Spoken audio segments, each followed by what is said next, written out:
On My Story today, we bring you the story of Zachary Audu, who left Nigeria to further his education abroad due to the harsh economic challenges his parents were faced with. Zachary, unlike some Nigerian youths who go abroad to take on different vices and paint the image of the country in a bad light, worked hard, funded his education. He came back home to invest in agriculture and is extending a helping hand to the needy in the society. Please stay tuned and get motivated.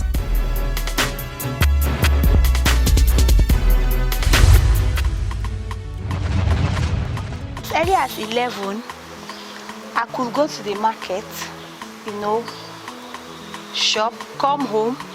I cook for the whole family, a family of 10 at that tender age. Sometimes I have to go selling akara to make some little money or to be given some few of those akara as part of the payment. From JS3 to XS3, I was working in the market in Warri, in a particular market called Besu Market. I was pushing wheelbarrow and truck, then as a student.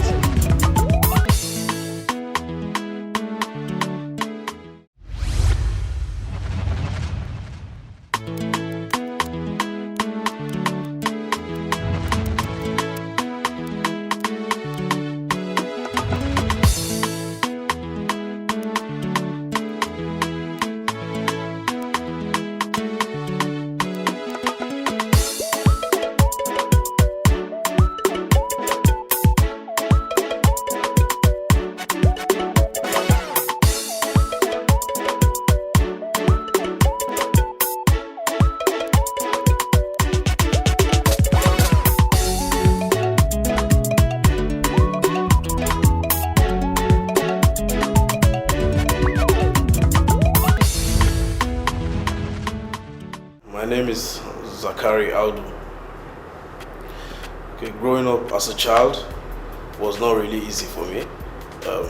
Though I had caring parents, my dad and my mom, and two siblings, which I'm the second child. So we moved to Abuja when I was 3 years old because my dad got a job here in Abuja. But after we moved, he lost the job which he got here, and it wasn't easy for us. And my mom, she was a retired nurse. She retired before we came to Abuja, and when we got here, she had no other job, and she only started a little business which she was selling beer and maybe pure water first in one small shop. That was how she used to get money to train us through primary school. And my dad also, he will get a job. After a while, he loses the job. He lost maybe about 8 jobs. And so we're feeling terrible. It wasn't easy. The whole load was on my mom's head. Training 3 kids and some other family members too, they will come around for assistance on all that, which we never chased them away because we just wanted to share the little we had with them. So it wasn't easy, and my dad was losing his job till we got to secondary school. He was teaching in different primary schools. He was given the headmaster, but after a while something will happen and he will leave. He got to a stage whereby in secondary school I didn't see my results from JSS 1 till maybe about SS2 because it was difficult to pay the fees, and it wasn't really expensive back then. We're talking about public school, 3,000 to 5,000 or 7,000 naira. So all this didn't make us give up, and my mom was still struggling to make sure we go to school like our other mates, and this was how we finished primary school, secondary school, and by the grace of God, she found a way. My parents, they came together, they did little business. She expanded her beer parlor business to restaurants and other things. That was how she raised money to send me abroad. I just told her, do your best, help me get this money, let me go abroad. I will work and pay my school fees when I'm in school. So she did all she could. and she managed to send me abroad. And that was how I was working, and I was schooling at the same time. I was practicing Photoshop, so I was good in editing, so I edit for people, both photos and videos. That's how they pay me till I started working for my department in school, which is radio, TV and film. I was editor and I was also in charge of the camera room equipment. This was how I was struggling to pay my school fees of $2,000 and my rent of about $4,000. And also, I was supporting them back at home. So it wasn't, the childhood was not really easy, but I did not give up. So coming this far has to do with knowledge, not just going to school. Because when I was going to school, I had good friends around me. We shared our advices and all that to ourselves. So we thought about what really moves in this country, and we thought about agriculture. So the agricultural part is where really helped us to come this far. We went into poultry farming. Yes, which we started little, hundreds of birds and all that. And we expanded. Now we have thousands of birds which produce maybe hundreds of crates of eggs every blessed day, which we make more than 100,000 daily from it. So that has helped us to save a lot, to do a lot of things, to expand into other investments. Coming up. So these are some of the eggs we have gotten this morning. We have sold, some people came to buy about 20 crates this morning already, and now we still have up to 10 crates on ground. There's what you call grand corruption, petty corruption, and systemic corruption. Free education is the cheapest project the government can embark, unlike construction. Small issues like light, steady power supply. For me, that's the biggest issue. We need to look at socio-political, economic foundations and resilience organizations for our teenagers. Leadership is an opportunity for you to serve other people. And if you are not willing to serve, you have no business being in leadership. Welcome to my farm. This is H-Huncho Farms, and together with the H-Huncho Foundation. So it is located here in Ushafa, under Buhari Area Council, close to SCC Road. It's called H-Huncho Farms, and I welcome you all to my poultry farm, where I have layers and broilers.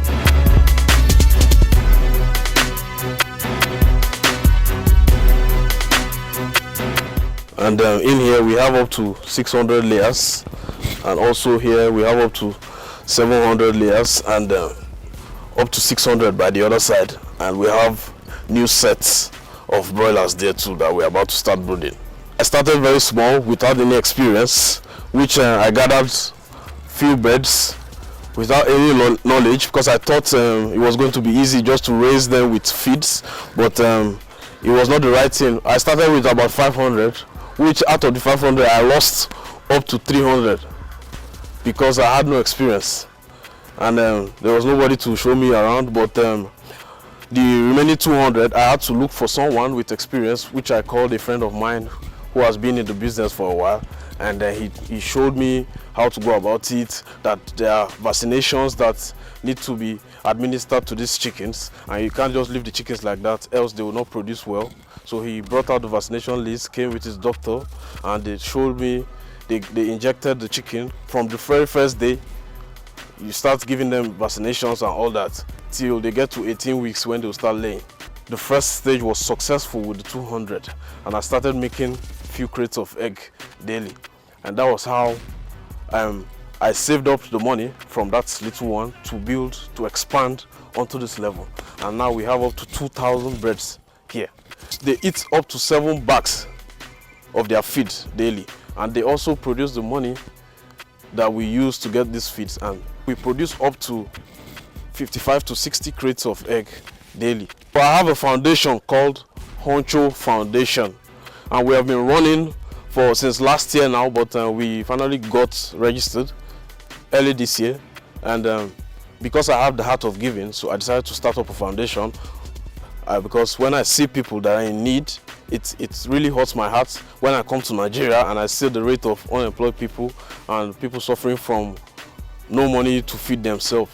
So these things touched my heart, and I decided, okay, let me start up this foundation to help people the right way. The H-Huncho there, it means like leadership. So it's like a leading foundation. So I came up with the idea of also involving my poetry in this foundation to help me get more money to help other people, because it's not easy to bring money out of your pocket just to help a lot of people. So I decided to start up the new site of the poetry, which is just around here, which is very big. That way I will empower youth, I will employ people to work in the farm. I also employ security people, which are all youths, to help them make money. And I've decided to dedicate certain percentage of the income to charity. I go by the name Abu Promise. I'm the general manager H-Huncho Farms. This is what we call the P1, the Pent 1. We have about 700 layers right here. They are 4 months of age. They are doing well. They just gave us the first signal 2 weeks back.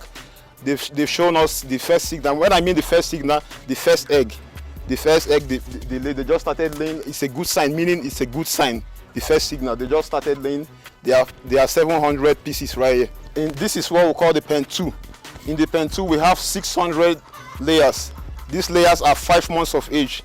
They've started producing and they are doing very well. They are doing very well.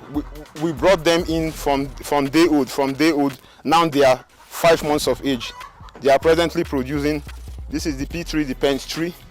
We have about 700 layers here. They've also started laying, and it's also demarcated. We have 400 broilers. They just came in. They are 2 weeks of age. They are actually doing well. We're still brooding them. Presently, I would like the government to come into the agricultural sector. I would like the government to come into platforms like this. I would like the government to look into situations like this. I would like the government to come and help us so we could help the youth. We could help the youth. Initially, when I graduated, I had nothing to do. But with a platform like this, by the grace of God, today I'm busy. Presently, we've employed a lot of people. I'm David by name, and I'm one of the general managers here. So we're trying to reach out to the government if they can give us more land and more help, so we can build more poultry like this, just to help the youths in our country. These are some of the eggs we have gotten this morning. We have sold. Some people came to buy about 20 crates this morning already, and now we still have up to 10 crates on ground. And before the end of today, we will have more crates down. Maybe about 10 more crates will be down. And if we sell each of these for at least 900, 1,000, you know how much you will make in a day. And we have the storage there where we store more excretors. These excretors, we package them in bags and sell them. And there's a certain time of the year when we sell them, which is January. So we store them for now to dry. So we have more than 150 bags of excretors, because we pack these excretors every single day, and we have more than 3 bags a day. And by January, we'll sell each of the bags for like 3,500 and 4,000. So if we have up to 150 bags right now, by January I think we should have up to 500 or 600 bags on ground. So nothing is wasted. The only thing we throw away is the feathers. Every other thing is being sold. And when they finish laying after a year and a half, we sell each of the birds for 1,500. This one here that I'm holding is the big size, which they will soon start producing after a couple of weeks. These ones are still small because they just started laying, which is the signal. And this big size has double yolk in it. It has 2 yolks in it. You can see the difference between this and this. See how small this one I'm holding is, and see how big the other one is. So after a couple of weeks, the eggs will be bigger than this. So this is the first process of it. So welcome to the new branch of the H-Huncho Farms. This is the branch we are dedicating to charity. And as you can see, they are working on it. And we started this project about 2 weeks ago. And now see how far we have gone. So this is the biggest size we are building. This project has cost a lot of money, millions. And it's by the grace of God we are rounding up in 2 days time, and we'll start putting the chickens in and all that. As you can see, it's very mighty. This will take about 4,000 beds. So this is Pent 1. This will accommodate up to 1,500 layers. This is the Pent 2. This is very, very big. As you can see, this is the length of it, very, very big, and this will be able to accommodate up to 1,500 more layers. Again, this is the Pent 3, and we have finished the casting.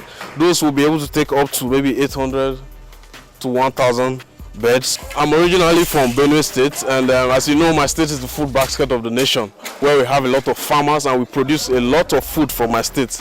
So the message I have for my state government is if they will be able to support me, I would like to extend even to my state and build more farms, because labor there will be even cheaper, and the cost of making all this will be easier for me, and I'll be able to employ more youths in villages over there. My name is Nna Douglas. I have come to identify with the H-Huncho Farms and the founder, the CEO, Zachary Aiji Audu. You know, I identified with him simply because he's a progressive. He thinks more of others than himself. He thinks more of, you know, people around him living more comfortable than himself. He thinks about the common youth. He thinks about the unemployed. You know, with the little interaction I've had with him, shows that he has this make of human kindness, and his way of life has been an inspiration to me as a person.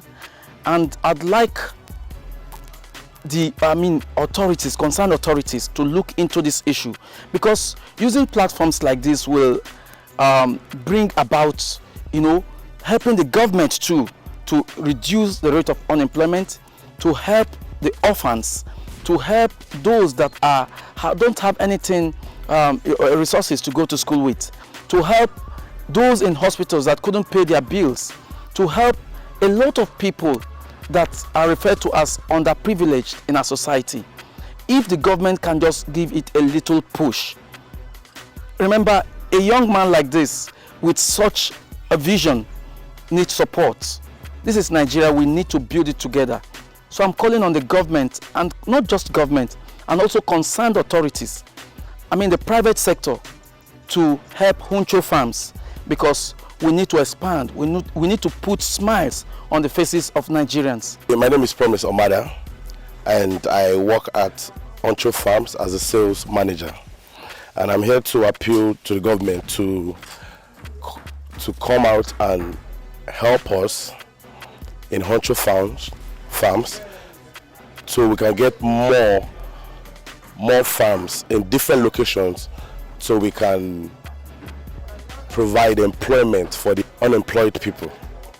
So we are bidding for the federal government to come and join hands with us as we do this. We all have stories to share. I was born and we didn't have money. In my own case, my first sandals was when I was in class 2. Hard work is the only thing that you have control of in terms of the dividend or the results that will come out of it. Same questions, but different responses. Sometimes people will say, oh, you are lucky. I'm lucky. Don't believe in luck. I can also say my hard work put me through. I'm lucky because I work.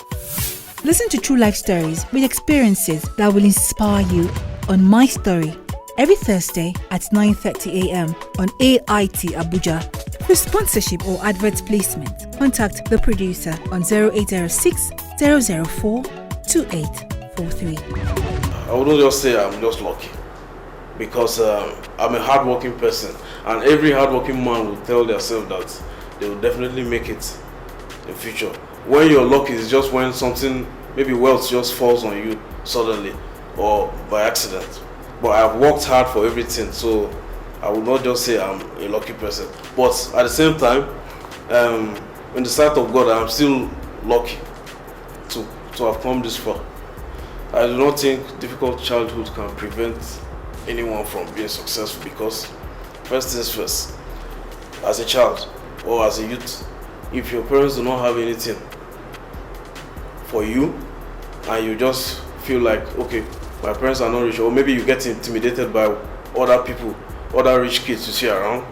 If you get intimidated and you give up, it's a very terrible thing. But if you do not have anything, at least there are still things that do not require money for you to start off, like maybe starting up a farm.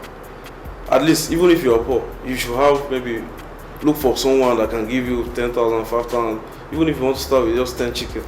So There are other things. You can go into farming, look for just an empty space of land. You don't need to buy a land, plant corn or anything.